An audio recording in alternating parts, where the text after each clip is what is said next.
Samsung and Apple are two giants in the smartwatch game, each with their own ecosystem of loyal users. But this video isn't about fueling the classic Apple versus Samsung debate. That'd be pointless. After all, both offer the best-in-class experience in their own respective ecosystems. In today's video, I'm taking you through my personal experience of switching from a Galaxy Watch 5, which has been my go-to for quite a while, to the Apple Watch Series 9. I know that it would make more sense to compare the Series 9 with the Galaxy Watch 6, but since this is not a comparison video, it doesn't matter. I'm just sharing my experience and the differences I noticed in both the ecosystems. Let's dive in. The first obvious difference between the two is their shape. While the Galaxy Watch comes in a circular shape, Apple Watches are rectangular, and to be honest, I kind of prefer it. Not that Galaxy Watches are uncomfortable, but a square or rectangular shape just tends to sit better on my wrist. But it does lack the elegant and superior look of the round-shaped Galaxy Watch. The Galaxy Watch looks elegant in most outfits, be it casual or formal. However, during the past week while using the Apple Watch as my daily driver, I noticed some serious differences in performance. The Apple Watch was clearly superior to the Galaxy Watch, whether you're talking about the UI experience, software performance, or how smoothly the features function. It all works lag-free and seamlessly on the Apple Watch. In contrast, while the Galaxy Watch worked just fine, there were times it was a bit laggy or slower to respond, and there were even times when the display completely froze up for a couple of seconds. So, when talking about the performance, the Apple Watch feels smoother while the Galaxy Watch's performance feels a bit less unrefined, whether it's opening apps, turning on features, or just the whole experience. And yes, even the Galaxy Watch 6 had these issues, although not as frequent as on the Watch 5. But still, the differences in performance are real and I couldn't ignore them. But when it comes to usability, the Galaxy Watch crushes the Apple Watch. While both watches offer app support through their respective stores, Play Store for Galaxy Watches and App Store for Apple Watches, the Galaxy Watch also allows for side-loading third-party apps, significantly increasing the usability. I have installed many apps like Discord and Telegram on it. I was even able to attend video calls on Discord using my Galaxy Watch. To learn how to sideload apps on the Galaxy Watch, tap on the I button. Now, since Apple Watches do not allow sideloading, I could only use the apps I get on the App Store. If you're enjoying this video so far, then do hit the like button and subscribe to Wearholic. Moving on. During the past week, I frequently used the Series 9 to attend calls and the calling experience was quite alright. It is pretty similar to that of the Galaxy Watch. However, the Galaxy Watch also allowed me to seamlessly switch the call to the smartphone and vice versa. But once I picked up the call from the Apple Watch, there was no option to switch calls. However, features like offline Siri and double tap gestures work flawlessly on the Series 9.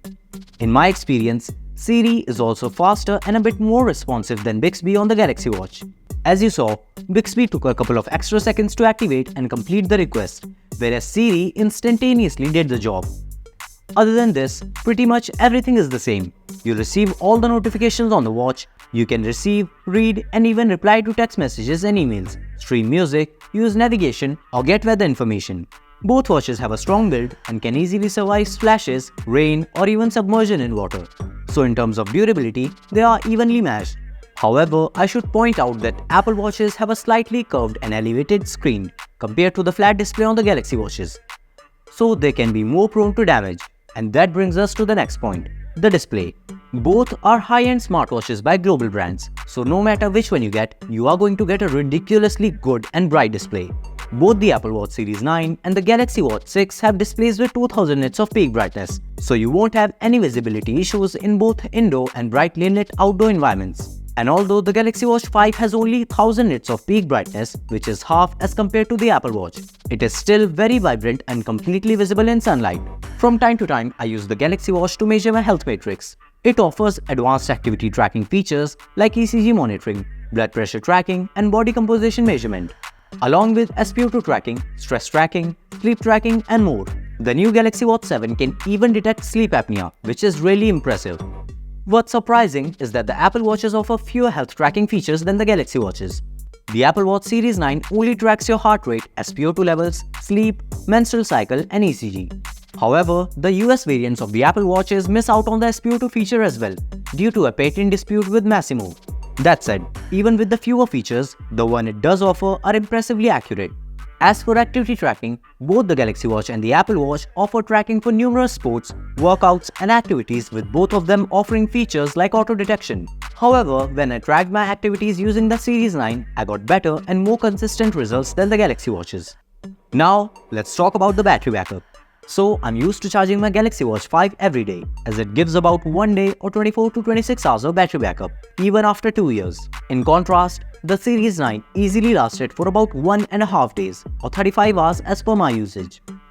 But it's important to note that both the watches I've been using are non-LTE variants.